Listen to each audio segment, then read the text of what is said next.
రేవంత్ సర్కారు తీరుపై మండిపడ్డారు బీఆర్ఎస్ వర్కింగ్ ప్రెసిడెంట్ కేటీఆర్. ప్రజాపాలన పరాకాష్ఠకు చేరిందని విమర్శించారు. విద్యార్థులకు కనీసం తిండి పెట్టలేని దుస్థితిలో రేవంత్ ప్రజాప్రభుత్వం ఉందన్నారు. అన్నం వండలేదు, గుడిలో తినండి విద్యార్థులకు ఆదేశాలు ఇచ్చింది.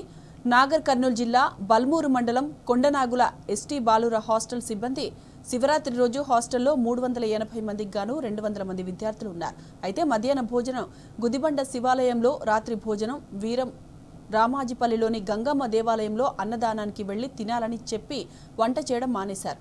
దీంతో భోజనం కోసం అంత దూరం నడిచి వెళ్లే ఓపిక లేక విద్యార్థులు పస్తులు ఉన్నారు.